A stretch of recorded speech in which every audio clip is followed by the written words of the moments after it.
ધ્રાંગધ્રા તાલુકાના ગોપાલગઢ ગામ ખાતે એક ખાસ મીટિંગ યોજાઈ હતી, જે દરમિયાન ગામના સરપંચ, આગેવાનો અને મોટી સંખ્યામાં ગ્રામજનો ઉપસ્થિત રહ્યા હતા. તાલુકા ઇન્ચાર્જ પીઆઈએ સ્પષ્ટ સંદેશ આપ્યો કે ગેરકાયદેસર પ્રવૃત્તિઓ જેવી કે દારૂનું વેચાણ, જુગારના અડ્ડા કે અન્ય કોઈ ગેરકાયદેસર ધંધો બિલકુલ સહન કરવામાં નહીં આવી. ગ્રામજનો દ્વારા મીટિંગમાં પોતાની ફરિયાદો રજૂ કરાઈ હતી. ખાસ કરીને રાત્રે થતી શંકાસ્પદ હલચલ, યુવાનોમાં નશાની લત અને ગામમાં શાંતિ ભંગ કરતી પ્રવૃત્તિઓ અંગે વાત સામે આવી હતી. તાલુકા પોલીસ અધિકારીએ તમામ મુદ્દાઓ ગંભીરતાથી સાંભળી અને તાત્કાલિક પગલાં ભરવા માટે ખાતરી આપી હતી.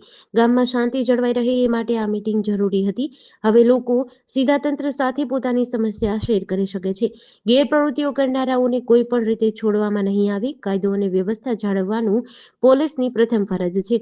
આજની આ મીટિંગ બાદ ગ્રામજનોમાં પોલીસ પ્રત્યે વિશ્વાસ વધ્યો છે અને આવતા સમયમાં કોઈ પણ પ્રકારની ગેરકાયદેસર પ્રવૃત્તિઓને લઈને તંત્ર સાથે મળીને કામ કરવાની ગ્રામજનોએ ખાતરી આપી હતી.